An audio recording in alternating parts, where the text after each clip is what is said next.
এই সত্য কালেমার প্রচার করার জন্য, এই সত্য কালেমার দাওয়াত দেওয়ার জন্য মদিনার কামলিওয়ালা নবী, মায়ার নবী, দয়ার নবী গেলেন প্রথম আপন চাচা আবু জেহেলের কাছে। জোরে বলেন কার কাছে? আমার মদিনার কামলিওয়ালা নবী আবু জেহেলের কাছে যাইয়া মুস্কি হেসে দিয়া বললেন, চাচা এই কালেমা সত্যবাণী, আপনি কালেমা পড়ুন। আবু জেহেল ডাক দিয়া কই, ভাতিজা এই কালেমা যে সত্যবাণী এটার কি প্রমাণ তোমার কাছে আছে? আমার মদিনার কামলিওয়ালা নবী মুস্কি হেসে দিয়া বললেন, চাচা এই সত্য কালেমার কোন প্রমাণটা আপনার দরকার? কোন প্রমাণটা দিলে আপনি বিশ্বাস করবেন এই কালেমা সত্য কালেমা? তখন আবু জেহেল ডাক দিয়া কয়, ভাতিজা আমি তখনই মনে করব তোমার এই কালেমা সত্য কালেমা যদি আসমানের চন্দ্রটা দুই টুকরো করে দেখাও। আমার নবী মুস্কি মুস্কি হেসে দিয়া বললেন, চাচা আসমানের চন্দ্র দুই টুকরো হলে কি আপনি কালেমা পড়বেন? আবু জেহেল কয়, আগে দেখাও। আপনারা বলেন আমার নবী দেখাতে পারবে কি পারবে না? এই বিশ্বাস আপনাদের আছে না নাই? আবু জেহেল ने भी कहा चाँद दो टुकड़े कर है वो भी करके दिखाया है वो नबी हमारा है जिसका कोई सानी नहीं वो नबी हमारा है मुस्तफ़ा की अज़मत क्या हद है ना किनारा है। কষ্ট হচ্ছে আমার বাবাজিরা, জগতের বন্ধুরা, আমার মুরব্বী বাবাজিরা, ও মা বোনরা যারা শুনছেন গো, আবু জেহেল প্রশ্ন করার সঙ্গে সঙ্গে মদিনার কামলিওয়ালা নবী, মায়ার নবী, দয়ার নবী যে হাত মুবারক উঠাইয়া আসমানের চন্দ্রের দিকে ইশারা করতে দেরি হয়েছে, আকাশের চন্দ্র দুই টুকরো হইতে দেরি করে নাই। सयती शजरो नतकल हजरो शक्कल कमरो बिइशारतिहि अल्लाहु अल्लाहु अल्लाहु अल्लाह अल्लाहु अल्लाहु अल्लाहु अल्लाह। একটা জবানও বন্ধ রাখবেন না, চিৎকার মেরে বলি আল্লাহু আকবার। আর একটু জোরে বলি ইয়া রাসূলুল্লাহ। আমার ছোট্ট একটা মোবাইল পড়ছে মনে হয়, দুরূদ শরীফ পড়ুন। আল্লাহুম্মা সাল্লি আলা সাইয়্যিদিনা মুহাম্মাদ। আল্লাহুম্মা সাল্লি আলা সাইয়্যিদিনা মুহাম্মাদ নবী মাওলানা। আমার যুবক বন্ধুরা, বাবাজিরা, গভীর মনোযোগ। আবু জেহেল প্রশ্ন করার সঙ্গে সঙ্গে নবীজি হাত মুবারক উঠাইয়া আসমানের চন্দ্র দুটুকরো করে যখন দেখালেন, আমার নবী ডাক দিয়া কয়, চাচা এবার দেখলেন তো চন্দ্র দুটুকরো হয়েছে। আবু জেহেল ডাক দিয়া কয়, বাতিজা আর কত জাদুগিরি করবা? আরো জোরে কন্যা নাউজুবিল্লাহ। নবীর প্রেমিকেরা, আমার নবীজি আবু জেহেলের চোখের সামনে জ্বলন্ত মুজিজা মুবারক দেখালেন, চন্দ্র দুটুকরো হয়ে গেল। আবু জেহেল নিজের চোখে দেখার পরেও আমার নবীরে কয়, নবী বলে জাদুঘর। আপনারা কি বলেন আমার নবী জাদুঘর? বেঈমান আবু জেহেল যখন আমার নবীকে জাদুকর বলল, নবীজির চোখের পানি মোবারক টপ টপ করে পড়তে লাগলো।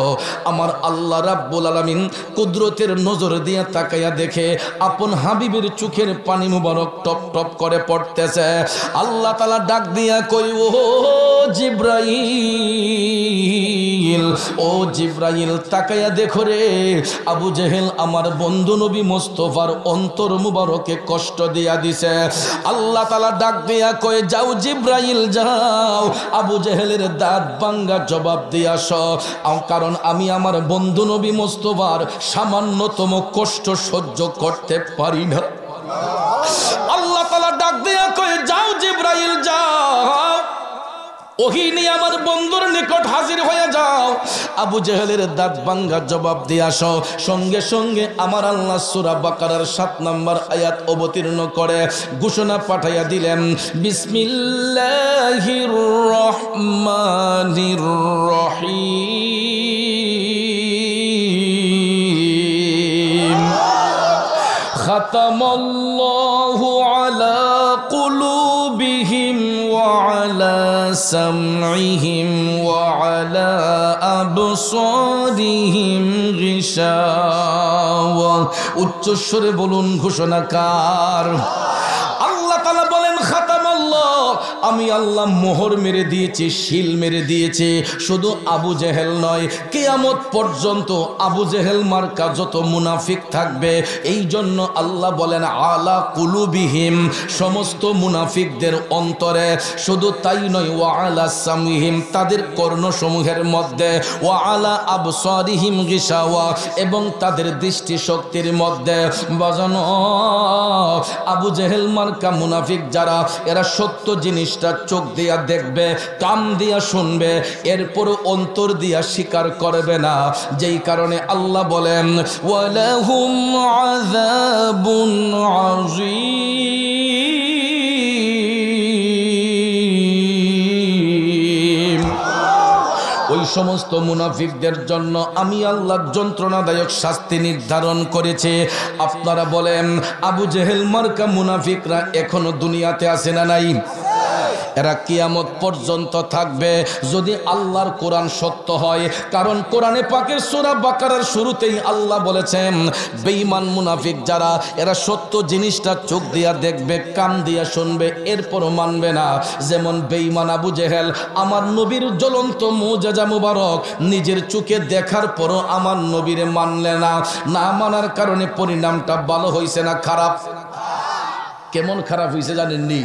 পৃথিবীর যত হাজি সাহেবরা মক্কা শরীফ, মদিনা শরীফ যান, বিশেষ করে মক্কা শরীফ যখন বাইতুল্লাহ শরীফে 7টা চক্কর দেন, এরপরে যখন সাফা মারওয়াতে চক্কর দেয়, 7টা চক্কর দিয়ে বের হওয়ার সময় নাকের আগার মাঝে আবু জেহেলের বাড়িটা। বাবাজিরা আমার, 2017 সাল থেকে যাওয়া ধরছিলাম। আল্লাহ তাআলা এখন পর্যন্ত আপনাদের দোয়ার বরকতে নিতেছেন। আমি মওলার দরবারে আরজি দিয়ে আসছি, আল্লাহ অন্তত বেশি না হয় বছরে একটা বার তোমার বাড়ি কবুল করিও, তোমার হাবিবের জিয়ারত নসিব করিও। দোয়া করবেন যদি রমজান শেষ হয় আবারও যাওয়ার আশা আছে। বাবাজিরা আমার, আমি নিজের চোখে দেখেছি মিস্টার আবু জেহেলের বাড়িতে হাজি সাহেবরা সেখানে যাইয়া ফেটটা ক্লিয়ার করে। কি করে? যে বেটার ইস্তেঞ্জার প্রয়োজন নাই, আমি দেখছি হিমিয়ে হো গিয়া করে মারে। অর্থাৎ পেটটা ক্লিয়ারের জায়গা হচ্ছে আবু জেহেলের বাড়ি। সেখানে শত শত টয়লেট আমার আল্লাহ কবুল করেছেন। আর হাজি সাহেবদের আরাম কইরা পেশাব পায়খানা করার জন্য আবু জেহেলের বাড়িটারে বাচ্চা রাখছেন।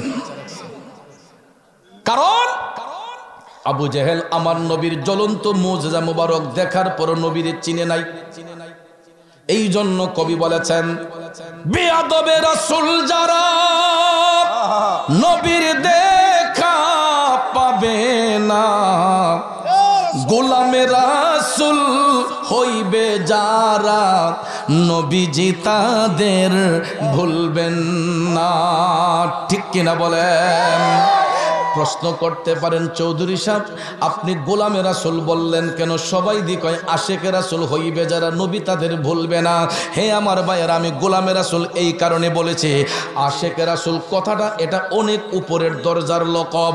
আমাদের মতো অযোগ্য ব্যক্তিদের নামের আগে আশেকে রাসূল কথাটা বেমানান। কারণ আমাদেরকে তো দয়াল নবী এখনো গোলাম বলে স্বীকার করেন নাই। আমাদেরকে তো দয়াল নবী এখনো গোলাম বলে স্বীকার করেন নাই। আশেক হইলাম কোন সময়?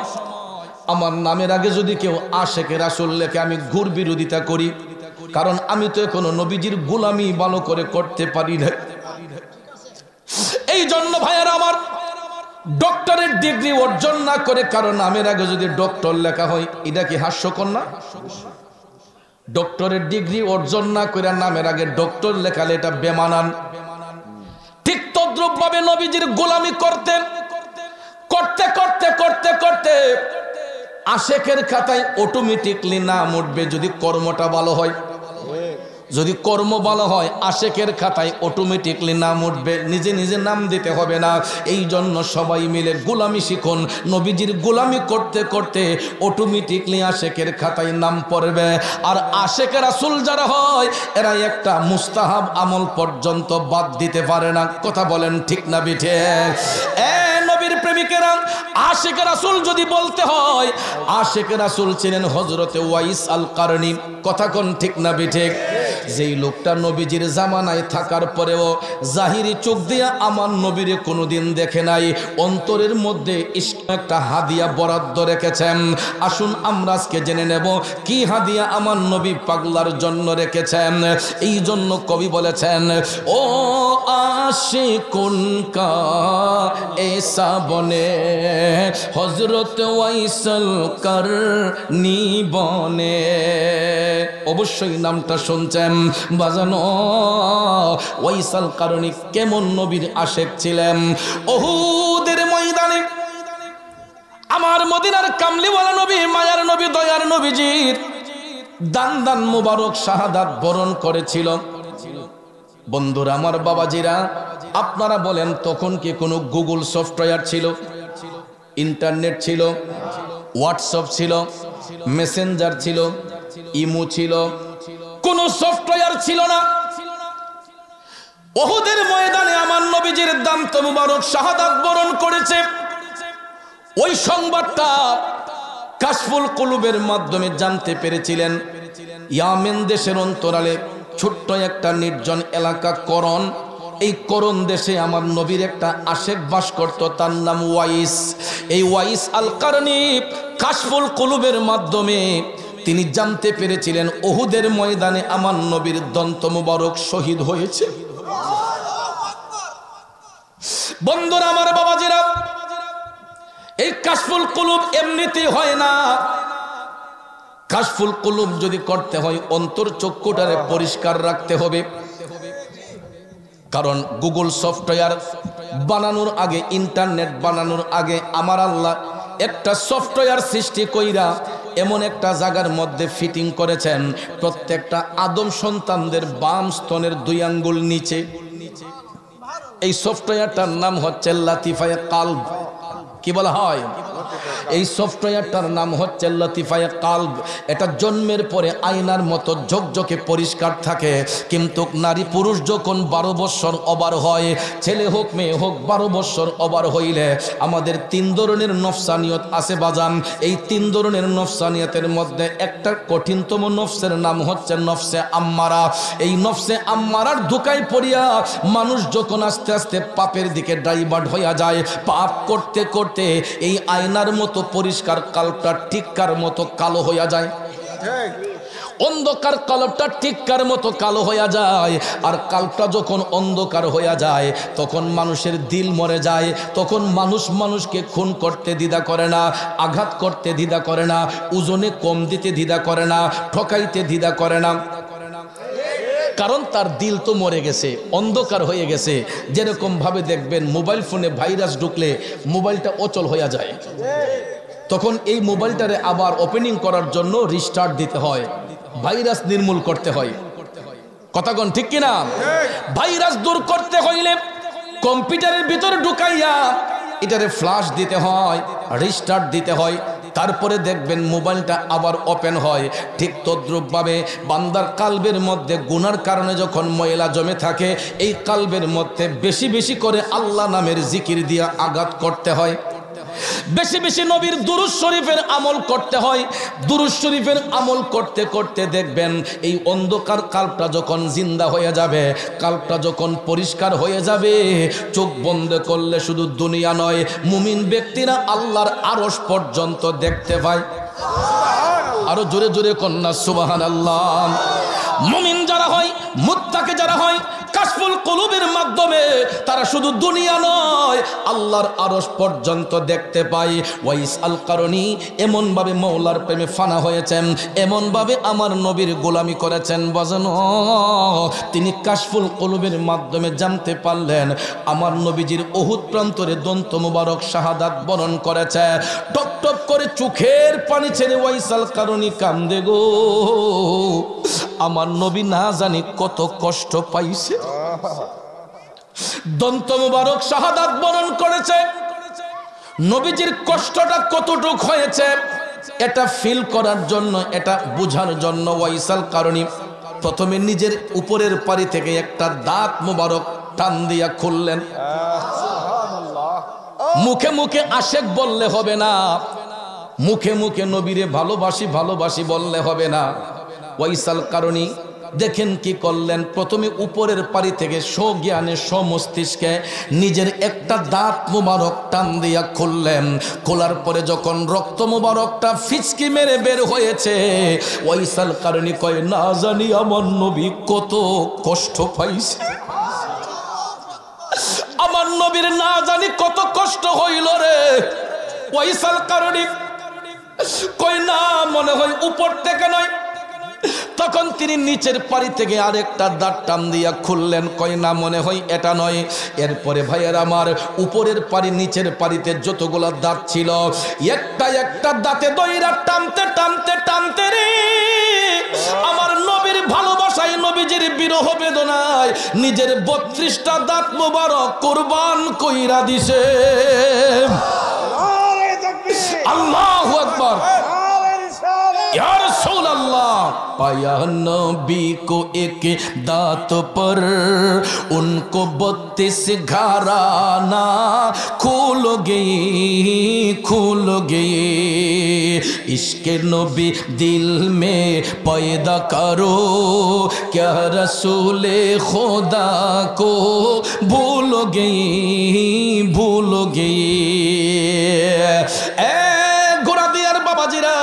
ও যুবক বন্ধুরা রে, যেই আশেক যেই প্রেমিক নবীজির একটা দাঁত মুবারকের সংবাদ পাইয়া নিজের 32টা দাঁত মুবারক খুলতে পারে গো, ওই আশেকের সিনার মধ্যে আমার নবীর ভালোবাসা কতটুকু থাকতে পারে আপনাদের বিবেকের উপর ছেড়ে দিলাম।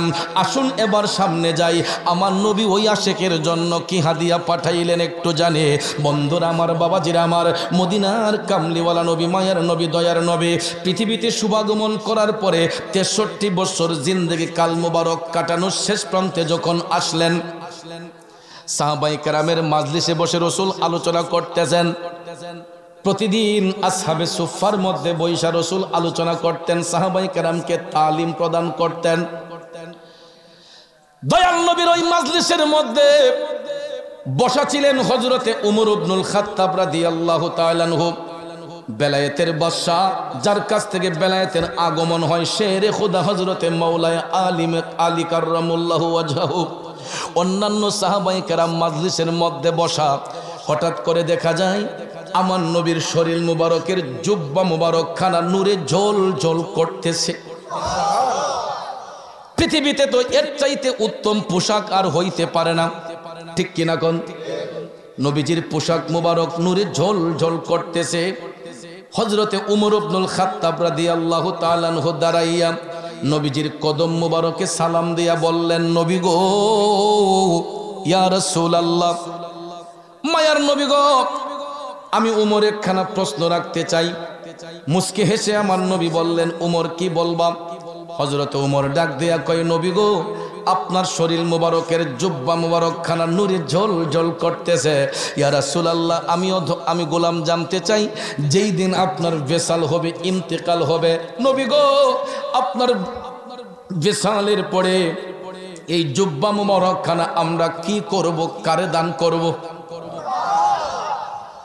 হযরত উমর ভরা মজলিসে নবীজিকে প্রশ্ন করলেন, ইয়া রাসূলুল্লাহ, আপনার ভেসালের পরে তো এই জুব্বার প্রতি সবারই একটা লোভ থাকবে, আমরা এটা কাকে দিতে পারি? নবী গো, আপনি বলুন আমরা কাকে দেব? হযরতে উমর ভাবলেন উত্তরে নবী হয়তো বলে দিবেন, উমর তুমি নিয়ে নিও। আমার নবী উত্তর করেন নাই। একটু পরে শেরে খোদা মাওলানা আলী রাদিয়াল্লাহু তাআলা আনহু দাঁড়াইয়া তিনিও বললেন, ইয়া রাসূলুল্লাহ, নবী গো, আমি আলীও জানতে চাই আপনার যেই দিন ভেসাল হবে আপনার এই জুব্বাখানা আমরা কি করব, কারে দান করব? আমার নবী কারো প্রশ্নের উত্তর দিচ্ছেন না। একটু পরে দেখা যায় দিনের নবীর চোখের পানি মুবারক টপ টপ করে ঝরতেছে। হযরত উমর ডাক দিয়া কই, নবী গো,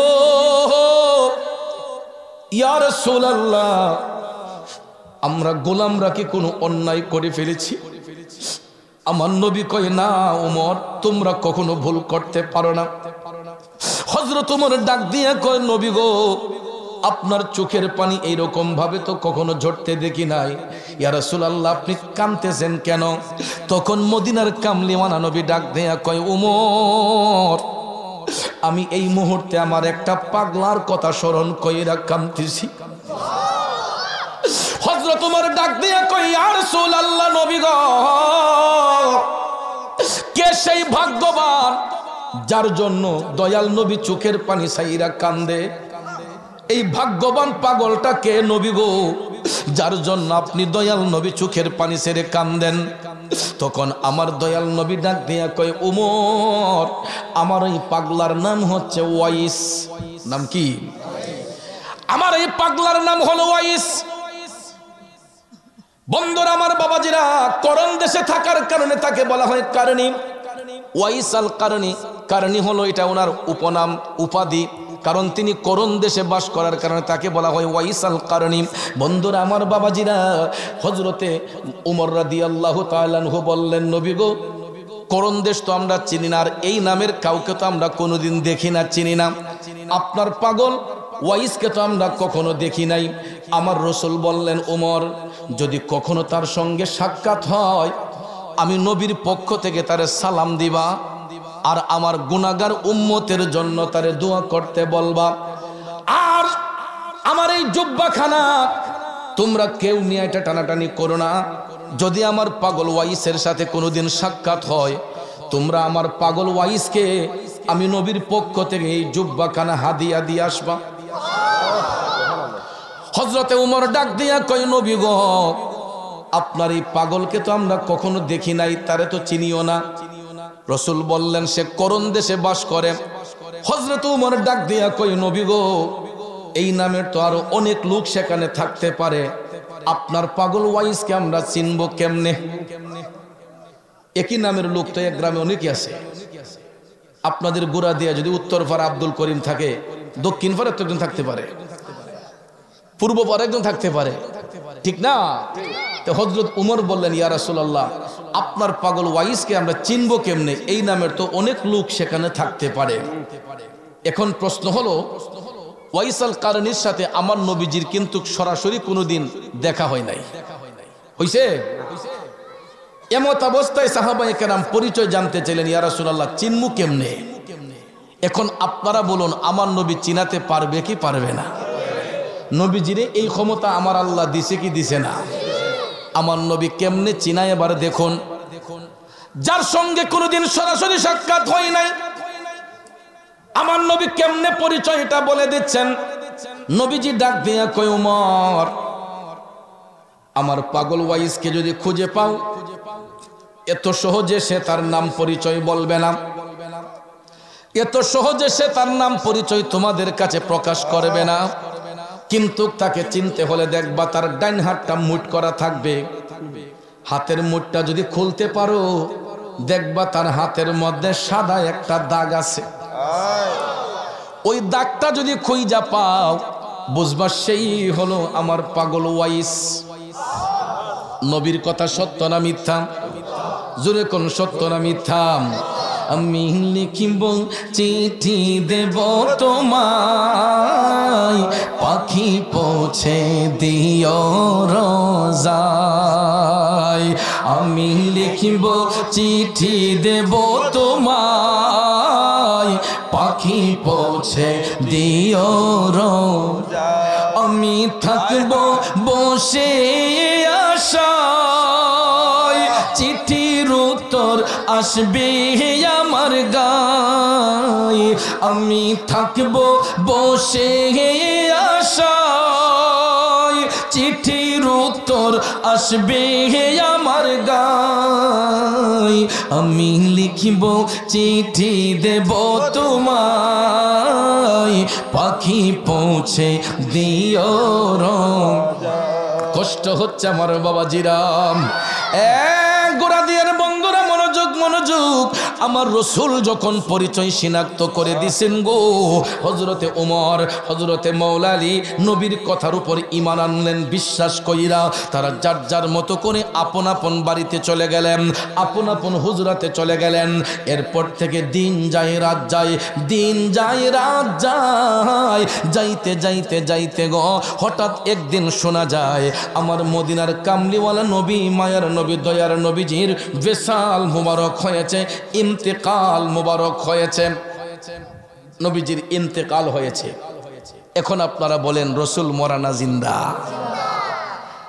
এখন যদি কেউ প্রশ্ন করে জিন্দা নবীর আবার ইন্তেকাল হয় কেন, উত্তর দিবেন কেমনে? ঠিক না ঠিক? কেউ যদি বলে যে রসুল যদি জিন্দা নবী হন, জিন্দা নবীর আবার ইন্তেকাল হয় কেন, উত্তরটা দেওয়ান লাগতো না? এরকম সাধারণ কিছু প্রশ্ন করে অনেকে আপনাদেরকে আটকাই ফেলে। কথা কোন ঠিক না ঠিক? বন্ধুরা আমার, বাবাজিরা, এই বিষয়গুলো আমাদেরকে জানা প্রয়োজন। সাধারণ কিছু প্রশ্ন করে বাতিল ফেরকারা আমাদেরকে আটকিয়ে ফেলে, আমাদের ঈমানটাকে দুর্বল করে ফেলে। কই রসুল যদি জিন্দা নবী হন তাইলে জিন্দা নবীর আবার ইন্তেকাল হয় কেন? উত্তরটা দেওয়ার জন্য আপনাকে মাদ্রাসার বারান্দায় যেতে হবে না, মাদ্রাসার মধ্যে যেতে হবে না। শুধু আকল দিয়া, বিবেক দিয়া যে আপনাকে প্রশ্ন করে যে বলেন রসুল জিন্দা নবী হইলে ওনার ইন্তেকাল হয় কেন, তারে উত্তরটা দিবেন এইভাবে, সঙ্গে সঙ্গে তারে বলে দিবেন, আরে ভাই আপনি বলেন আমার রসুল কি শিখতে আসছেন না শিখাইতে আসছেন? নবীজি কি শিখতে আসছেন না শিখাইতে আসছেন? আল্লাহ ব্যতীত আমার নবীর কোন শিক্ষক আছে? কারণ আল্লাহ হচ্ছেন রাব্বুল আলামিন, আমার নবী হচ্ছেন রাহমাতাল লিল। এখানে চিন্তার বিষয়, রাব্বুল আলামিন আল্লাহর উপাধি, রাহমাতাল লিল আলামিন আমার নবীর উপাধি। সুবহানাল্লাহ বলবেন না? আলামের বহু বচন আলামিন। আলাম দ্বারা একটা জগৎকে বোঝানো হয়, আর আলামিন দ্বারা আল্লাহর গোটা সৃষ্টি জগৎকে বোঝানো হয়। আমার আল্লাহ হচ্ছেন রাব্বুল আলামিন, গোটা জাহানের পালন কর্তা। আল্লাহ কয় যেখানে আমি গোটা জাহানের পালন কর্তা, সেখানে আমার হাবিব হবে রাহমাতাল লিল আলামিন, গোটা জাহানের জন্য রহমত। আরো সুন্দর বিষয় দেখেন, আল্লাহ তাআলা আপন হাবিব রে কেমনে ইজ্জত দেয়। রাব্বুল আলামিন লিখতে আরবি যতটা অক্ষর লাগে, রাহমাতাল লিল আলামিন লিখতে আরবি ততটা অক্ষর লাগে। লা ইলাহা ইল্লাল্লাহ কালেমা লিখতে আরবি যতটা অক্ষর লাগে, মুহাম্মদুর রাসূলুল্লাহ লিখতে আরবি ততটা অক্ষর লাগে। ও বাজান, মক্কাতুল মুকাররমা লিখতে আরবি যতটা অক্ষর লাগে, মদিনাতুল মুনাওয়ারা লিখতে আরবি ততটা অক্ষর লাগে, মসজিদ লিখতে আরবি যতটা অক্ষর লাগে, মাদ্রাসা লিখতে আরবি ততটা অক্ষর লাগে। তাইলে নামের সাথে নাম মিলাইয়া আপন হাবিবরে ইজ্জত দিছেন কে? এই জন্য আমার আশিকি ভাই লিখছিল, আল্লাহ দিয়েছেন নবীকে সম্মান, তোমার হিংসাই হবে কি? আল্লাহ দিয়েছেন নবীকে সম্মান, ঠিক কিনা? দুনিয়ার মোল্লা মুন্সি নবীর ইজ্জত দিলেই কি না দিলেই কি? আল্লাহ তাআলা ডাক দিয়া কয়, ওয়া রাফা'না লাকা যিকরাক, হাবিব আপনার ইজ্জত, আপনার প্রশংসা আমি আল্লাহ বাড়াইয়া দিছে। দুনিয়ার কেউ বাড়াইবারও সাধ্য নাই, কমাইবারও সাধ্য নাই। নবীর ইজ্জত, নবীর প্রশংসা বাড়াইয়া দিছেন কে? জোরে কোন কে? বন্ধুরা আমার, বাবাজিরা, ওই নবী শিক্ষা নেওয়ার জন্য আসেন নাই, বরঞ্চ শিক্ষা দেওয়ার জন্য আসছেন। কুল্লু নাফসিন যায়িকাতুল মাউত, প্রত্যেক আত্মাকে মৃত্যুর স্বাদ গ্রহণ করতে হয়। একমাত্র ওই জিনিসটা শিখাইবার জন্য, বুঝাইবার জন্য আমার মায়ার নবীর ভেসাল হয়েছে, ইন্তেকাল হয়েছে। এখন পার্থক্যটা কোন জায়গায়? পার্থক্যটা হলো, আমি আপনি যখন মারা যাই আমাদেরকে জানাজা দিতে হয়, ঠিক না ঠিক? আমি আপনি যদি মারা যাই, জানাজার মাঠে নিয়া ইমামতির মাধ্যমে মুসল্লিদের অংশগ্রহণে জানাজার নামাজ আদায় করিয়া, ফরজে কেফায়া জানাজার নামাজ আদায় করিয়া ওই মৃত ব্যক্তিকে কবরে দাফন করা হয়, ঠিক না বিঠে? আমার নবী যদি মরা নবী হইতেন, নবীরও তো জানাজা হওয়ার কথা ছিল।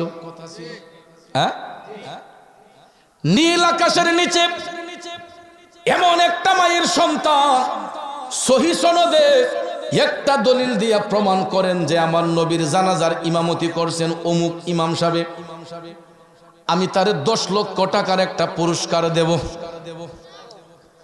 বন্ধুরা আমার, বাবাজিরা, এমন কোন মায়ের সন্তান পয়দা হয় নাই যে বলতে পারবে নবীজির ইন্তেকালের পরে জানাজা পড়াইছেন অমুক সাহাবী, অমুক ইমাম সাহেব।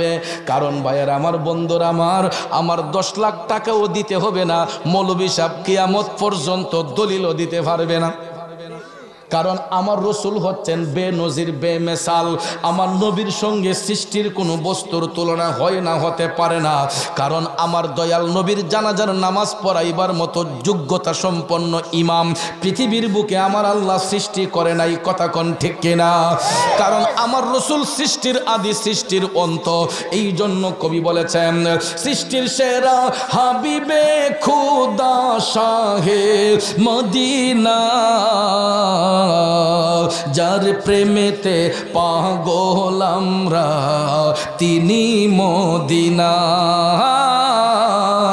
যার প্রেমেতে পাগল আমরা তিনি ঠিক কিনা বলেন?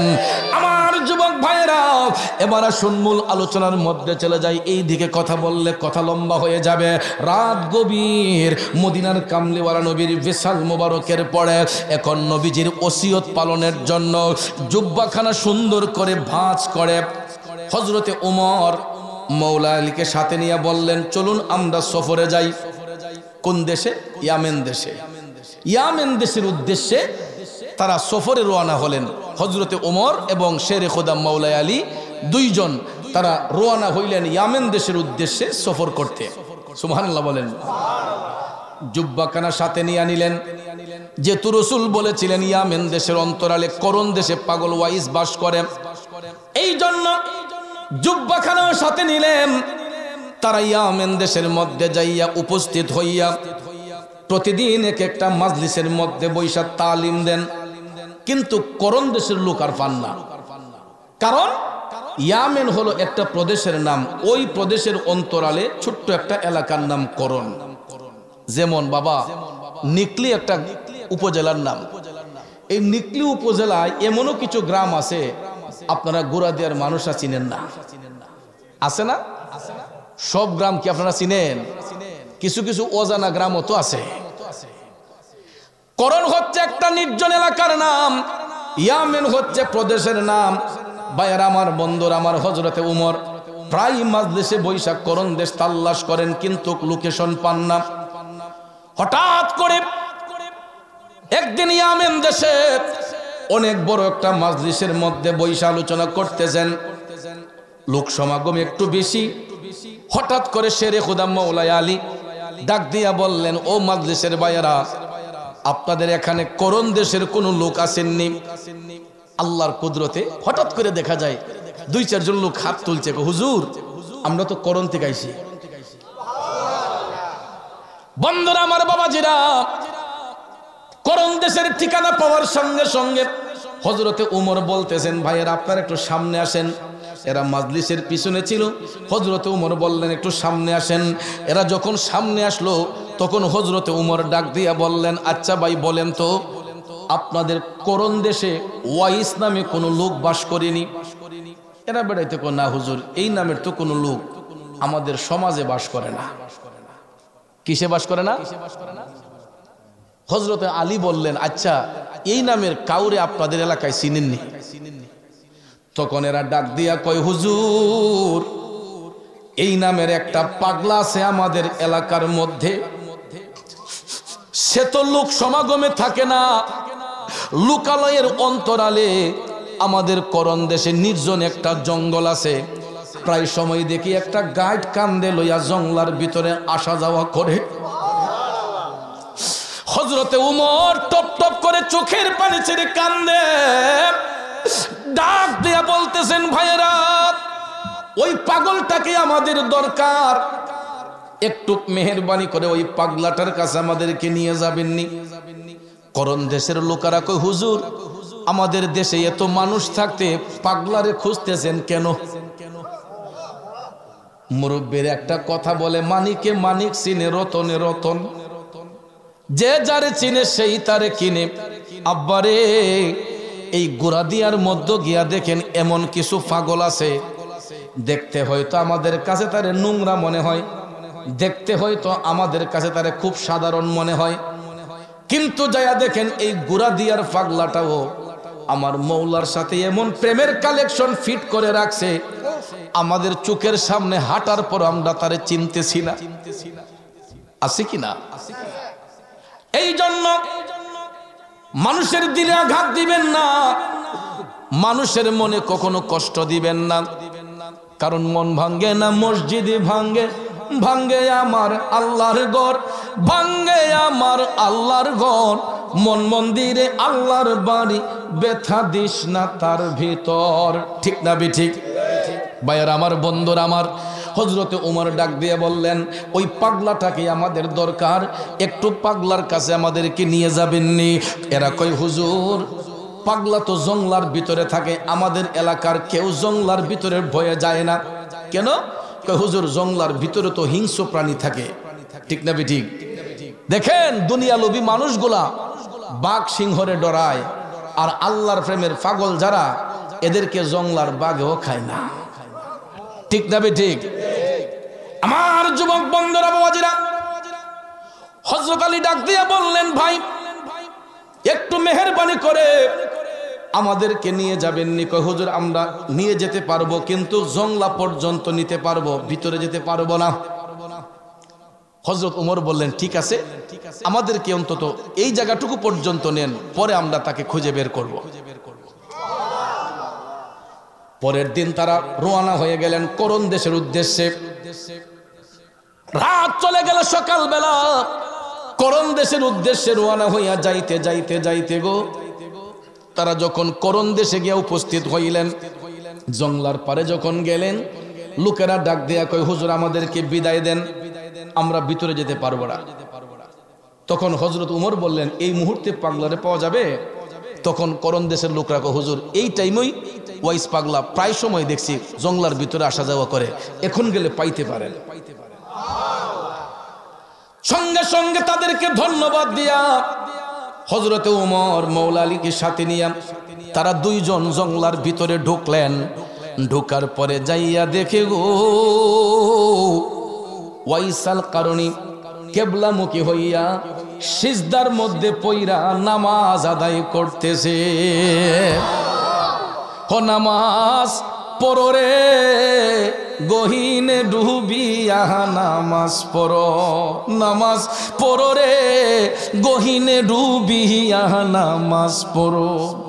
পঞ্চয়াত্তা মুক্তা দিয়া জ্ঞানী মান সাজাইও রে, গহীনে ডুবিয়া নামাজ পড়ো, নামাজ পড়ো রে গহীনে ডুবিয়া, নামাজ পড়ো। বাজানো, নামাজ শুধু পড়লেই হবে না, যদি নামাজটা নামাজের মতো না হয়, নামাজ যদি নামাজের মতো না হয়, ওই নামাজ দিয়ে আত্মায় শান্তি আসবে না। কারণ বাবাজির আমার, বন্ধুর আমার, এজিদের গোষ্ঠীও নামাজ পড়ছিল, ইমাম হুসাইনও নামাজ পড়ছেন।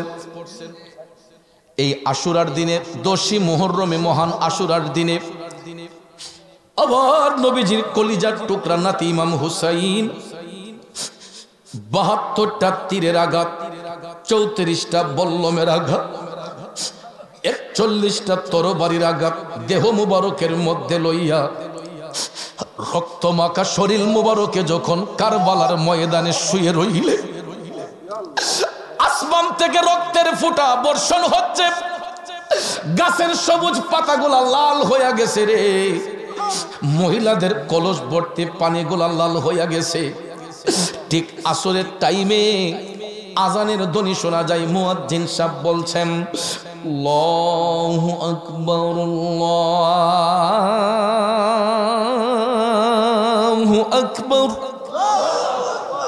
সুমধুর আজানের ধ্বনি শুনে রক্তমাখা শরীর নিয়ে কারবালার ময়দানে হুসাইন শুয়ে আছে। পাপিষ্ঠ সীমার এবং ইবনে জিয়াদ ইমাম হুসাইনের বুক মুবারকের মধ্যে বসা।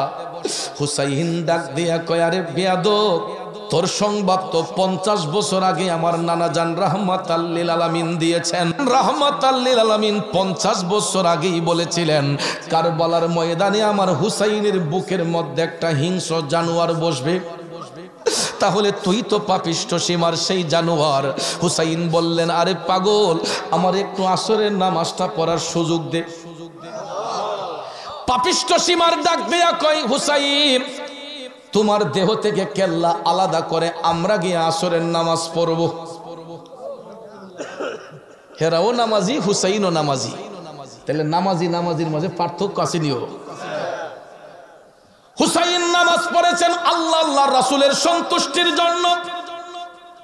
ইয়েজিদের গোষ্ঠীরা নামাজ পড়েছে ইয়েজিদকে খুশি করার জন্য। কথা কোন ঠিক না বেঠিক? এই জন্য আব্বাজিরা আমার, লোক দেখানো ইবাদতকারীকে আমার আল্লাহ জাহান্নামের সবচাইতে নিকৃষ্ট জায়গার মধ্যে রাখে। এই জায়গাটার নাম হচ্ছে জুব্বুল হুজন। জাহান্নামে এর চাইতে খারাপ জায়গা নাই। যারা মানুষকে দেখাইবার জন্য বন্দেগী করে, দেখবেন আল্লাহর ভয়ে না, মাঝে মাঝে হাট বাজারে গেলে মানুষিনী শরম কো, তখন মাথাটা নইয়া কয় না নামাজটা ফরন লাগবো।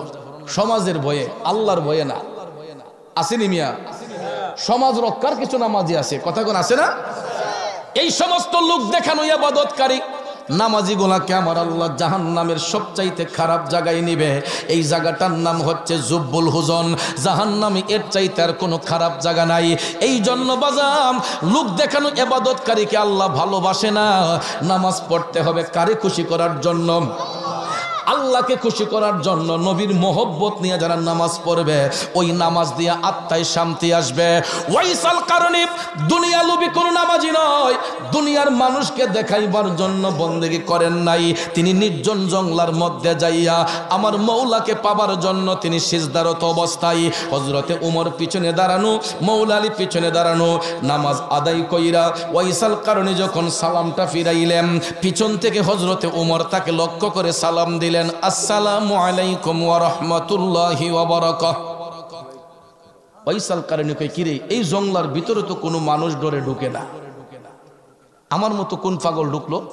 পিছন ফিরে তাকাইয়া দেখে নূরান্বিত চেহারার অধিকারী দুইজন আল্লাহর মেহবুব বান্দা ওয়াইসাল কারণীকে লক্ষ্য করে সালাম দিয়েছে। সালামের জবাব দেওয়া ওয়াজিব। হযরতে ওয়াইসাল কারণী সালামের জবাব দিলেন, ওয়া আলাইকুমুস সালাম ওয়া রাহমাতুল্লাহি ওয়া বারাকাতুহু। উভয়ের মধ্যে সালাম বিনিময় হয়ে গেল। এবার হাইটা হাইটা হযরতে উমর সামনে যাইলেন, গিয়া বললেন, ভাই কিছু মনে না করলে তোমার নামটা একটু জানতে পারি? তখন পাগল কয়, আমি আল্লাহর বান্দা। জিগাইছেন তোমার নাম কি? ও আমি আল্লাহর বান্দা। হযরত আলী বললেন, আরে ভাই, আমরা তো আল্লাহর বান্দা, বলো না তোমার নাম কি? তখন ওয়াইসাল কারণী কয়, আমি এমন একজন নবীর উম্মত যিনি রাহমাতাল লিল আলামিন। জিগাইতেছেন নাম, পরিচয় দেয় অন্যভাবে। সঙ্গে সঙ্গে হযরত উমরের মনে হয়ে গেল, আমার নবী কামলিওয়ালা তো বলেছিলেন এত সহজে সে তার নাম পরিচয় বলবে না। তাৎক্ষণিকভাবে দেখা গেল নবীজি বলেছিলেন তার ডান হাতটা মুঠ করা। সত্যি সত্যি দেখা যায় ওয়াইসাল কারণের ডান হাতটা মুঠ করা। আমার নবীর কথা সত্য না মিথ্যা? এবার সঙ্গে সঙ্গে হযরত উমর হাতের মধ্যে দইরা বললেন, পাগলা, তোমার হাতের মুঠটা একটু খোলো। মুঠটা যখন খুললো গো, আমার মদিনার কামলিওয়ালা নবী যেই চিহ্নের কথা বলেছিলেন, এই সাদা দাগটা সত্যি সত্যি পাগলার হাতের মধ্যে দেখা যায়।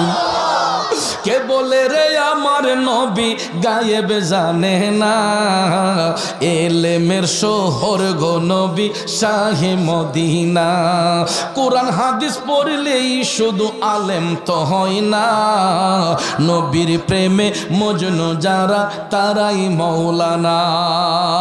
বাইরে নবীর ইশকের পাগল যিনি,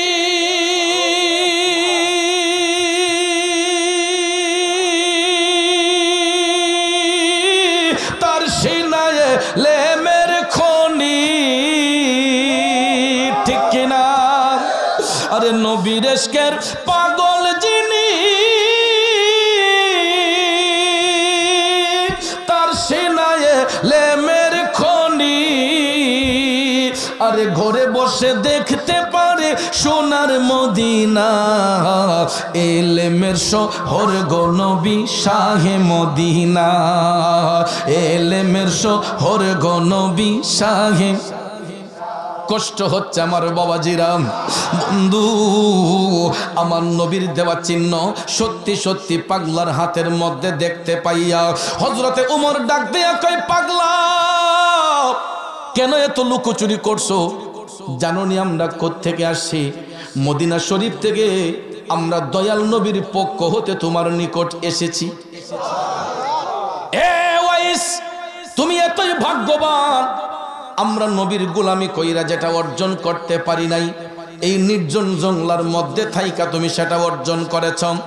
হযরত ওমর ডাক দিয়া কয়, পাগলা রাসূল তোমাকে সালাম দিয়েছেন, নবীর সালাম গ্রহণ করো।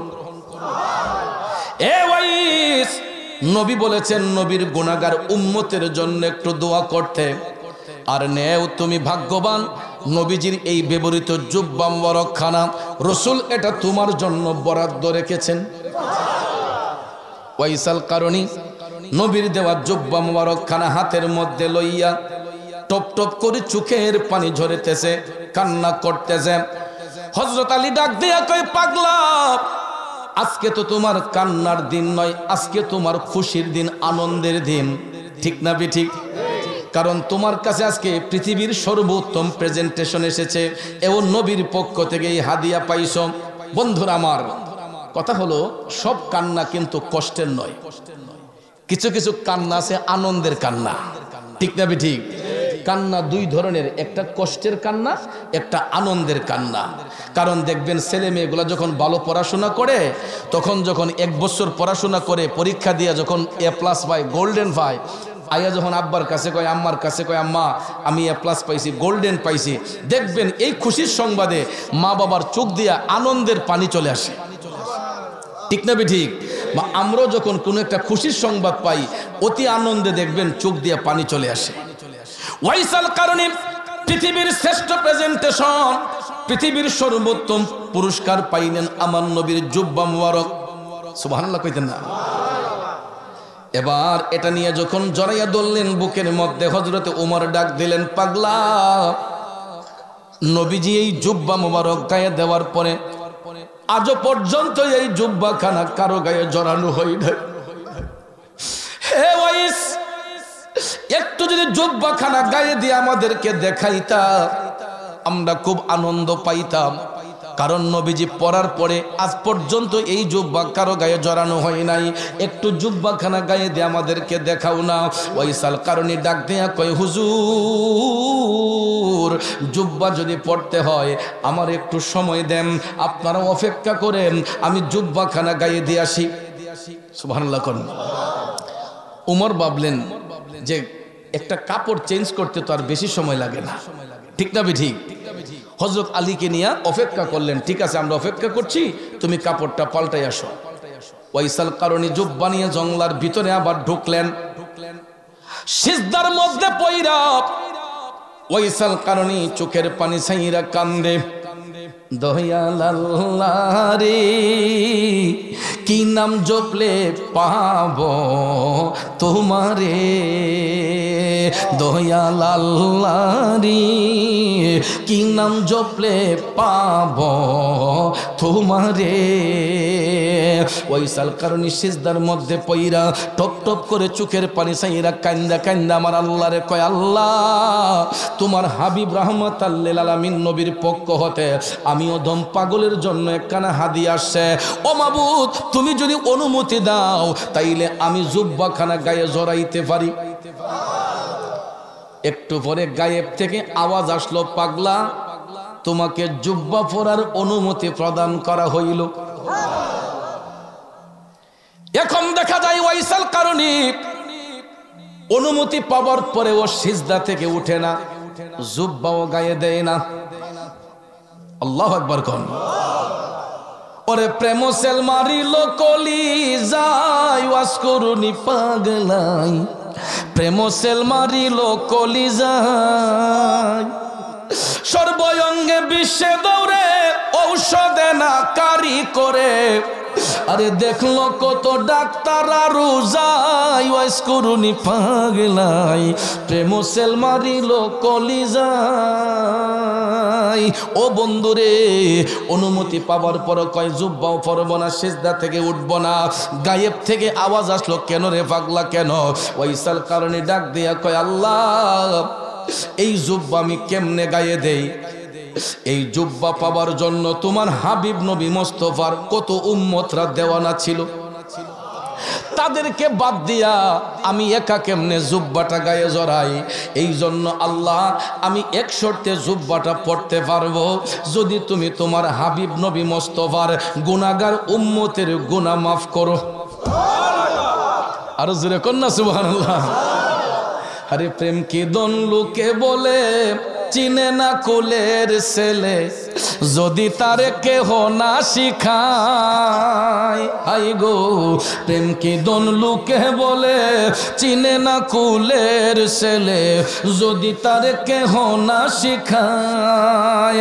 মালিক তুই আমারে প্রেম শিখায়া, তুই আমারে প্রেম শিখায়া কোন দোষে যাবে সারিয়া? আরে প্রেম ফাঁসি লটকায়া গলায় ওয়াস করুনি পাগলায় প্রেম সেল মারিল কলি যায়। খারাপ লাগতেছে বাজান, দেখছেন নি কেমন প্রেমের ফেস মারছে? কয় আল্লাহ জুব্বা আমি পড়তে পারি এক শর্তে, যদি তোমার হাবিব নবী মুস্তাফার উম্মতের গুনাহ মাফ করো। আমার মওলা চিন্তা করলেন ওয়াইসাল কারণে আমার হাবিবরে তো পছন্দ করে, তো ভালোবাসে, যাক তার উসিলায় আমি আমার হাবিব নবী মুস্তাফার কয়েক হাজার উম্মতের গুনাহ মাফ করে দিলাম। ওয়াইসাল কারণে কয় বাকিরা দোষ করছে কি? কয়েক হাজার ক্ষমা করলা, বাকিরা দোষ করছে কি? আল্লাহু আকবার। করিম রহিম নামটি তোমার, আল্লাহ কাদের গুনি আমি পাপি ডুইবা যাইতাম নি।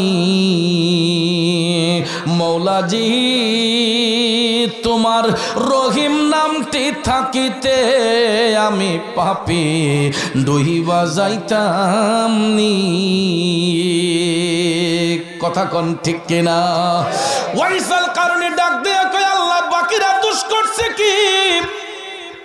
দ্বিতীয়বার আমার আল্লাহ গায়েব থেকে আবার আওয়াজ পাঠাইলেন পাগলারে আমার হাবিব নবী মুস্তাফার জুব্বা মুবারকে যতগুলা সুতা আছে, সুতার উপরে যতগুলা লুমের আঁশ রয়েছে, এর চাইতে ৩-৪ গুণ বেশি ক্ষমা করলাম। ওয়াইসাল কারণী কয় তাও মানি না। সুবহানাল্লাহ কন্যা। ওরে যাহার দনে হইলাম দনি, যাহার মানে হইলাম মানি, যাহার গুণে হইলাম গুণী, প্রাণে বিশ্বাস রয় আমার, মুর্শিদ আমার রংমহলে আগ দুয়ারে পাহারাদার।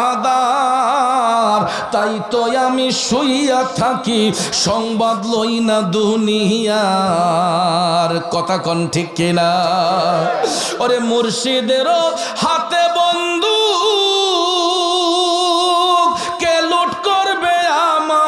সন্দুক, পাষাণ আছে আমার বুক, দাঁড়ি নাই আমি তার, মুর্শিদ আমার রংমহলে আগ দুয়ারে পাহারাদার। তাই তো আমি শুইয়া থাকি, সংবাদ লই না দুনিয়ার। কথা কোন ঠিক কিনা? আমার যুবক বন্ধুরা, বাবাজিরা, 1 নম্বর ডাকের উত্তর আসলো, 2 নম্বর ডাকের উত্তর আসলো। ওয়াইসাল কারণে 3 নম্বর ডাক দেয়া যখন সিজদার মধ্যেই পড়ে আছে, 2 জন লোক যে অপেক্ষা করতেছে মনে আসেনি? হযরত উমর বললেন, কিউ এত সময় তো লাগার কথা না, পাগলা গেল কই? কাপড় চেঞ্জ করতে তো এত সময় লাগে না। কথা কোন ঠিক কিনা? হযরত উমর বললেন, আলী চলেন তো দেখি পাগলা গেছে কই। তখন তারা 2 জন আবার জংলার ভিতরে ঢুইকা দেখেন ওয়াইসাল কারণে নামাজের মধ্যে সিজদারত অবস্থায় মওলার ধ্যানে পইরা কান্না করতেছে। হঠাৎ করে হযরত উমর ডাক মারলেন, ওয়াজ করুনি, এখনো কি জুব্বা পরার সময় হয় নাই? ডাকটা দেওয়ার সাথে সাথেই ওয়াইসাল কারণে সিজদা থেকে উঠা ঘাড় ফিরে চাইয়া কয়, হুজুর এই মুহূর্তে ডাকটা দেওয়া উচিত হইছে না। কিন্তু ডাকটা না দিয়েও যে কোনো উপায় ছিল না, ঠিক না? ঠিক। ওয়াইসাল কারণে কয়, হুজুর ডাকটা দেওয়া উচিত হয় নাই, কিন্তু এই ডাকের মধ্যে একটা হাকিকত আছে, ডাক না দিয়েও কোনো উপায় ছিল না। কারণ ওয়াইসাল কারণে এমন প্রেমের সাগরে ডুব দিছিল রে, আমার মওলার প্রেমে এমন ডুব দিছিল, যদি ডাক না দিতেন তাইলে ভাইয়ার আমার বন্ধুরা আমার ওয়াইসাল কারণে সিজদার মধ্যেই পড়ে থাকতেন, ঠিক না বেঠিক? আর আল্লাহ যদি একসাথে সবাইরে মাফ করে তাইলে আমার আল্লাহর 3টা সিফতি নাম বাদ হইয়া যায়। একটা হলো রহমান, একটা হলো রাহিম, একটা হলো গাফফার। আল্লাহ যদি একবারে সবাইরে মাফ করে দেয় তাইলে তো এই 3 নামের আর পরিচয় নাই। গাফফার, রহমান, রাহিম, যেই 3 নামের গুণে আল্লাহ বান্দারে রহম করে, দয়া করে, ক্ষমা করে। এই জন্য কবি কয়, পাপ না করলে রহিম নামের হয় না পরিচয় ভবে, পাপ না করলে রহিম নামের হয় না পরিচয়। ও ভাই, বান্দা যদি গুনাহ নাই করে আমার আল্লাহ মাফ করব কি দিয়া? এই জন্য বাজালো, আমরা হাতের দ্বারা, পায়ের দ্বারা, চোখের দ্বারা, ব্যবহারের দ্বারা গুনাহ করি, এটাই স্বাভাবিক। আর এই জন্য গুনাহ মাফ করার জন্য রাত যখন 12টা ওভার হয়, দুনিয়ালোভী মানুষগুলা যখন ঘুমের ঘরে যায়, তখন দেখবেন তাহাজ্জুদ গুজার ব্যক্তিগুলা আরামের ঘুম হারাম করে দিয়া তারা মওলারে পাবার জন্য 2টা চোখের পানি সাইরা সাইরা কয়, গাফুরুর রাহিম নাম তোমার আল্লাহু আল্লাহ, আল্লাহ রহিম রহমান নাম, হু আল্লাহ, ঠিক না বেঠিক? এই রকম ভাবে মওলার জিকির দিয়া দেখবেন বুজুর্গ ব্যক্তিরা কান্দে। কারণ আমরা যত বড় আল্লাহওয়ালা হই, যত বড় বুজুর্গ হই, যত বড় পীর সাহেব হই, দেখবেন সবাই আমরা নিজেকে গুনাহগার বলে স্বীকার করে। আর এই গুনার কথা চিন্তা কইরা বুজুর্গ ব্যক্তিরা দেখবেন আপন আপন খানকাতে বৈশা, আপন আপন দরবারে বৈশা, তারা দেখবেন রাত নিশিতে চোখের পানিগুলা সাইরা সাইরা কান্না করে। কেন জানেননি? আমার দয়াল নবী বলেছেন, আমার আল্লাহর কাছে সবচাইতে বেশি দামি হইল বান্দার 2টা চোখের পানি। এই জন্য আমার মদিনার কামলিওয়ালা নবী বলেছেন, উম্মত তোমরা হাসবা কম, কানবা বেশি। তোমরা হাসবা কম, কানবা বেশি। আমার নবীজি কখনো অট্টহাসি হাসেন নাই। আমার নবী কখনো দাঁত বের করে দিয়া হাসেন নাই। হাসি 3 ধরনের, অট্টহাসি, মুচকি, মৃদু হাসি, মুচকি হাসি। অট্টহাসি, মৃদু হাসি, মুচকি হাসি। আমার নবীজি বেশি বেশি মুচকি হাসতেন, মাঝে মধ্যে মৃদু হাসতেন, কিন্তু অট্টহাসি রসুল কখনো হাসেন নাই। সাহাবায়ে কেরাম বললেন, ইয়া রাসূলুল্লাহ, অট্টহাসি হাসতে আপনাকে কখনো দেখি নাই। তখন রসুল বললেন, তোমরা তো জাহান্নামের আগুনটা নিজ চোখে এখনো দেখো নাই। আমি রসুল যখন মেরাজে গিয়েছি, জাহান্নামের ভয়াবহতা, আমার উম্মতদেরকে আল্লাহ তাআলা জাহান্নামে কেমন শাস্তি দেন আমি নিজের চোখ দিয়ে দেখেছি। এই জন্য আমি কখনো হাসি না, অট্টহাসি হাসি না। এই জন্য আমার নবী বলেছেন, উম্মত তোমরা হাসবা কম, কানবা বেশি। তাই বলে যে হাসবেন না এটা নয়, হাসবেন, মৃদু হাসবেন, মুচকি হাসবেন। আমাদের দয়াল নবীজি কখনো অট্ট হাসি হাসতেন না। রসুল বলেছেন, আমার উম্মতরা যদি জাহান্নামের ভয়াবহতা একবার যদি নিজের চোখে দেখতে পাইতো, তাইলে দুনিয়াতে কোনোদিন আমার উম্মতরা দাঁত বের করে হাসতো না। এই জন্য ভাইয়ার আমার বন্ধুরা, আমার নবীজি বলেছেন, আমার আল্লাহর কাছে সবচাইতে বেশি পছন্দ হইল বান্দার চোখের পানি। কারণ আমাদের বাসা পানির মধ্যে যখন ঢেউ উঠে, পার থেকে দেখবেন ঢেউগুলা উপভোগ করতে আমাদের ভালো লাগে, লাগে না? কক্সবাজার কেন মানুষ যায়? সমুদ্রের ঢেউ দেখার জন্য। নদীর পারে মানুষ কেন গিয়ে বসে? নদীর ঢেউটা উপভোগ করার জন্য, ঠিক না ভাইয়ার আমার? সমুদ্রের ঢেউ, নদীর ঢেউ উপভোগ করতে আমাদের কাছে ভালো লাগে। আর আমার আল্লাহর কাছে সবচাইতে বেশি ভালো লাগে বান্দা যখন চোখের পানি ছাইরা কান্দে, আমার আল্লাহর রহমতের দরিয়ার মধ্যে ঢেউ উঠে, তখন আল্লাহ কয়, আমার বান্দা যখন চোখের পানি ছাইরা কান্দে, আমি আল্লাহর রহমতের দরিয়ার মধ্যে ঢেউ খেলে, তখন আমার কাছে এটা সবচেয়ে বেশি পছন্দ হয়। যখন আমার বান্দাগুলা চোখের পানি ছাইরা কান্দে, তখন আল্লাহ তাআলা ডাক দিয়া কয়, লাওয়াজাদুল্লাহ তাওয়াবার রহিমা। আমি আমার হাবিব নবীর উসিলায় আমার বান্দাদের তওবা কবুলকারী হয়ে যাই, তাদের উপর দয়াশীল হয়ে যাই। সুবহানাল্লাহ কম। বন্ধুরা আমার, বাবাজিরা, মূল আলোচনার মধ্যে চলে যায়। আল্লাহ যদি একসাথে সবাইরে মাফ করে, আমার আল্লাহর তিনটা সিফতি নাম বাদ হয়। একটা হলো রহমান, একটা রাহিম, একটা গাফফার, ঠিক না বেঠে? এবার হযরতে উমর বললেন, পাগলারে, তুমি নবীজিরে এত ভালোবাসো, নবীর উম্মতদেরকে এত ভালোবাসো, তুমি তো নবীর জামানায় ছিলা, একটা বারের জন্য কি রসুল দেখার স্বাদ তোমার অন্তরে জাগলো না?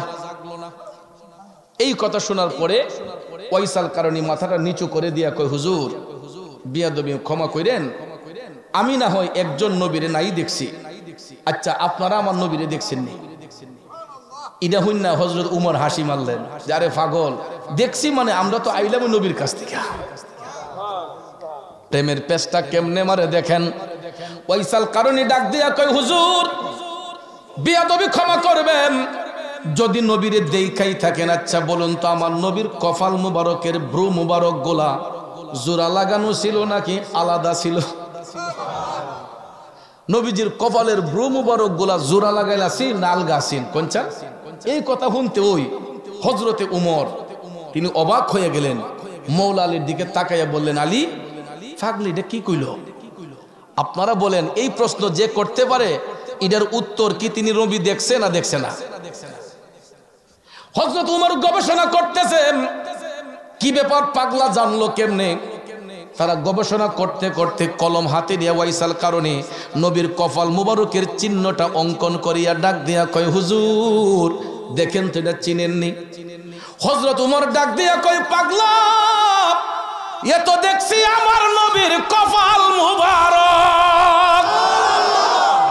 এ ওয়াইসাল কারণী, তুই তো কোনোদিন আমার নবীরে সরাসরি দেখলি না, তুই জানলি কেমনে আমার নবীর কপাল মুবারক এরকম ছিল? পাগলা ডাক দিয়া কয়, হুজুর নবী দেখার জন্য মদিনা শরীফ যাওয়া লাগে না। হুজুর নবী দেখার জন্য মদিনা শরীফ যাওয়া লাগে না।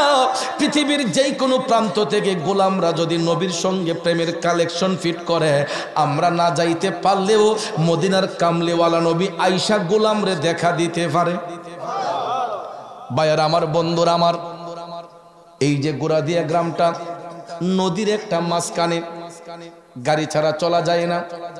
আমার রসুল ইচ্ছে করলে গোরাদিয়ার প্রেমিকরে দেখা দিতে পারেনি। নবীর আসতে কোনো গাড়ি লাগবো, বিমান লাগবো, রকেট লাগবো? আমার নবী পৃথিবীর এমন কোন প্রান্ত নাই যেখানে নবীর যাওয়া অসম্ভব, কারণ দয়াল নবীর দয়ার সাগর, প্রত্যেকটা যাওয়াই সম্ভব। কথা বলেন ঠিক না ঠিক? ওয়াইসাল কারণে কয়, হুজুর নবী দেখার জন্য মদিনা শরীফ যাওয়া লাগে না। পৃথিবীর যেই কোনো প্রান্ত থেকে আশেকরা নবী দেখতে চাই, নবী গোলামদেরকে দেখা দিতে পারে। হযরত আলী বললেন, তোমার সব কথা মানলাম, একবারের জন্য তো যাইতে পারতাম। তখন ওয়াইসাল কারণী কয়, হুজুর আমি ইতিপূর্বে আরো 3 বার গেছি, আমি মদিনা শরীফ ইতিপূর্বে আরো 3 বার গেছি, কিন্তু যেই কোনো কারণে নবীজির সাথে আমার দেখা হয় নাই। 4র্থবার যখন আবার প্রিপারেশন নিলাম, তখন রসুল আমাকে যাইতে নিষেধ করছে। এখান থেকে মেশকাত শরীফ প্রমাণ দিছে নবী আমার কেন নিষেধ দিলেন। বন্ধুরা আমার, এই জন্য রসুল নিষেধ করলেন, কারণ ওয়াইসাল কারণীর ঘরের মধ্যে ওনার গাইটের ভিতরে যে কান্দে লইয়া ঘুরতেন, এটার ভিতরে ছিল ওনার গর্ভধারিণী মা। মা বিনে বান্ধব নাই রে, মা বিনে বান্ধব নাই রে, এই যে সোনার দুনিয়ায়, ভেবে দেখো কি করছো এই মায়ের লাগিয়া, ভেবে দেখো কি করছো এই মায়ের লাগিয়া। বন্ধু, ওয়াইসাল কারণের গাইটের ভিতরে মা অসুস্থ ছিলেন। আমার মদিনার কামলিওয়ালা নবী ডাক দিয়া বললেন, ওয়াইস তুই আসার দরকার নাই, তোর মার সেবা কর, আমি রসুল আইসা তোরে দেখা দিয়া যাইমো। তার মানে প্রমাণ হয়ে গেল, সন্তান যদি মার সেবা করে, আমার নবী আইসা দেখা দিয়া যায়। গোড়া দিয়ার সন্তানরা যদি মার গোলামি করে, মার সেবা করে, আমার নবী দেখা দিতে পারে কি পারে না? আরো জোরে কোন পারে কি পারে না? বাবাকে তোমরা জানিও কাবা, মদিনা জানিও মাকে, বাঁচিয়া যদি গ থাকে, হো তোমরা করিও ভাই বন্ধুগণ মাতা পিতার খেদমত, করিও নবীর উম্মত, করিও নবীর উম্মত। হই আমি করি না, করিতে পারি না, আমি করি নাই, করিতে পারি না আমার পিতা মাতার খেদমত, করিও নবীর উম্মত, করিও নবীর উম্মত। এ বন্ধু, আমার নবী কামলিওয়ালা বলেছেন, যেই ঘরে বাবা আছে ওই ঘরে আল্লাহর রহমত আছে, যেই ঘরে মা আছে ওই ঘরে আল্লাহর জান্নাত আছে। আজকে আমরা কত সন্তান অসহায়। এই যে মাহে রমজান আসলো, গত বছর হয়তো কত সন্তান বাবারের সাথে নিয়ে সেহরি খাইলাম, মারের সাথে নিয়ে সেহরি খাইলাম, একটু পরে যখন সেহরি পান করতে সন্তান গোলা বসবে রে, যখন দেখবে খাবারের টেবিলে বাবা নাই, কত সন্তান তার খাবারের স্পিরিট কমে যাবে, মনটারে বেজার কইরা বাবার কথা স্মরণ করে কানবে। যখন পাকঘরে যাইয়া দেখবে মা দুঃখিনী নাই, সন্তান গোলা টপ টপ করে কানবে, আহারে গত বছর আম্মা ছিল এবার নাই। এ যুবক বন্ধু, আজকের যেই মাহফিল, এই মাহফিল হওয়াতে আমরা যতটুক না খুশি, এর চাইতে বেশি খুশি আজকে এলাকার কবরবাসী রুহু। আমরা রুহুগুলাকে দেখি না, কিন্তু রুহুগুলা ঠিকই আমাদেরকে দেখতেছে। এই ছামিয়ানার নিচে আজকে এই রহমতের রাতে যারা বসে আছেন, কবরবাসী রুহুগুলা আমার আল্লাহর কাছে সম্মানিত।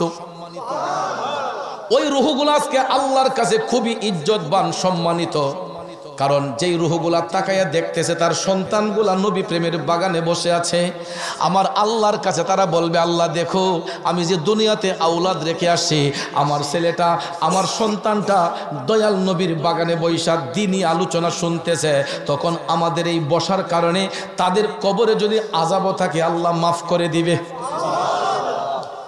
আমি জানি না আমার মতো কতগুলা বাবা হারা এতিম এই জান্নাতের বাগানে বসছে রে। যুবক, একটা সন্তানের কাছে পৃথিবীতে সবচাইতে আপন 2টা বন্ধু আছে, যেই 2টা বন্ধু কোনোদিন সন্তানের শত্রু হয় না। একটা বন্ধুর নাম হইল বাবা, আর একটা বন্ধুর নাম হইল মা। ঠিক না ঠিক? দেখবেন প্রায় সময়, আপনারা তো ভাটি এলাকার মানুষ, নদীর মধ্যে ঢেউ থাকলেও ছোট্ট ছোট্ট কুশানাও গোলা নিয়ে যখন জেলে বাবাটা যখন মাছ ধরতে যায়, তখন দেখবেন তার সন্তানটা নৌকার আগায় বসে। বাবা যদি নৌকার মধ্যে বসা থাকে, সমুদ্র পাড়ি দিতেও সন্তানের কোনো কষ্ট হয় না। তখন তার ভিতরে অন্যরকম একটা সাহস থাকে। তখন দেখবেন বইটাটা এমন জোরে টান দেয়, কারণ আব্বা তো বউ আছে। সাহসটা কেমন? কারণ বাবা তো মাথার উপর বটগাছের মতো ছায়া দিয়া থাকে। বাবার চোখের সামনে সন্তানটা যদি ঢেউয়ের মধ্যে ভাসতেও থাকে, ওই সন্তান একটা অবস্থা আস্থা রাখে যে আমার আব্বা নিজের জীবনটা দিয়ে হইল আমারে বাঁচাইব। কিন্তু যেই দিন বাবা নামক বটগাছটা মাথার উপর থেকে হারাইয়া যায়, সন্তানগুলা বড় অসহায় হইয়া যায়। আমি জানি না আমার মতো কতগুলা বাবা হারা এতিম আজকে এখানে বসছেন। একটু হাতটা তুলেন তো দেখি, কার কার বাবা দুনিয়াতে নাই? বাবা নাই কার কার? হাতটা নামাইয়া দেন। অনেকগুলা হাত উঠলো যাদের ঘরে আজকে বাবা নাই। আমি একটা হতভাগ্য সন্তান, 26 বছর যাবত বাবা হারা এতিম সন্তান। আমরা 6টা ভাই বোন, 26 বছরের উপরে এই জবান দিয়ে বাবা ডাকতে পারি না। আর আমি এমন একটা হতভাগ্য সন্তান, যেই বয়সে আমি বাবার মুখটা হারাইলাম, আমার বাবার জানাজার নামাজের ইমামতিটা করার মতো যোগ্যতা তখন আমার ছিল না। আজকে আমি শত শত মানুষের জানাজার নামাজের ইমামতি করি। আমার কত মুরিদ মারা গেলে ওসিয়ত কইরা রাখছে, কয় আমার পিসা বুজুর না আসলে জানাজা দিও না।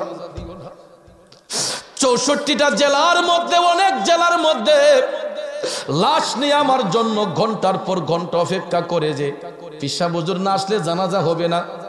লাশ 2 ঘন্টা 3 ঘন্টা সময় বসাইয়া রাখে।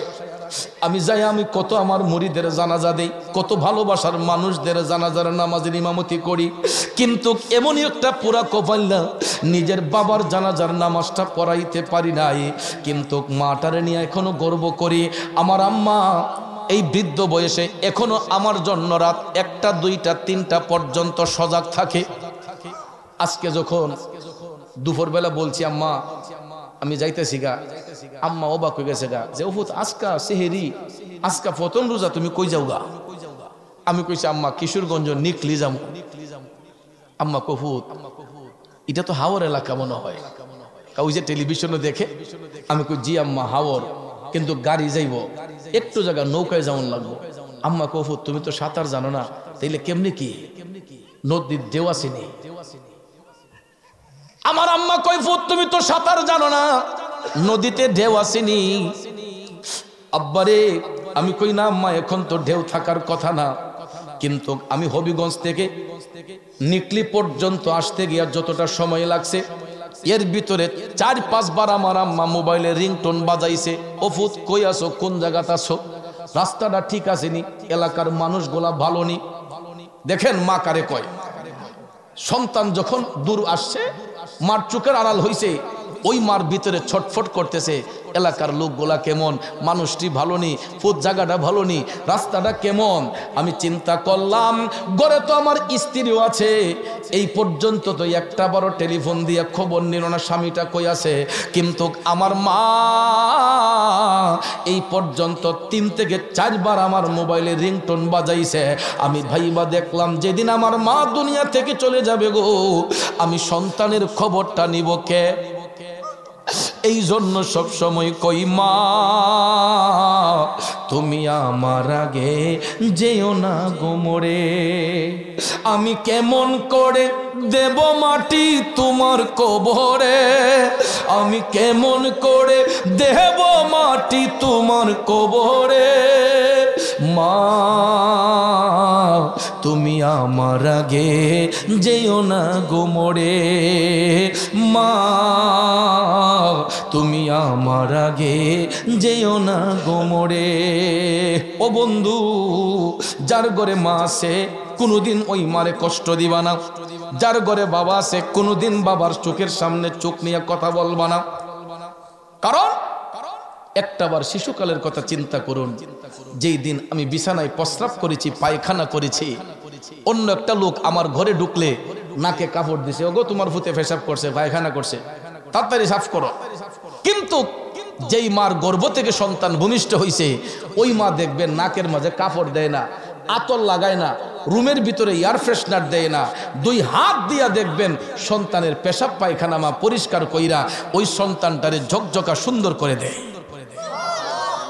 হাতে পায়ে তেল মাইখা মাই দিল শক্ত করি, প্রসাব পায়খানায় আমি মায়ের কোলে করি, তবু না আমার রাগ হইল ভিজল গুয়ে মুতে, আমার শুকনায় রাখিয়া মাই থাকে ভিজাতে। আরে অসুখ হইলে দেখি চায়া আমার মাই রইছে বিছানায় বহিয়া রে, বলে আমায় আল্লাহ যাও গো লইয়া সন্তানের নিও না, দুঃখের দরদি আমার জনম দুঃখে মা, গর্ভধারিণী মা, জনম দুঃখিনী মা, দুঃখের দরদি আমার জনম দুঃখী।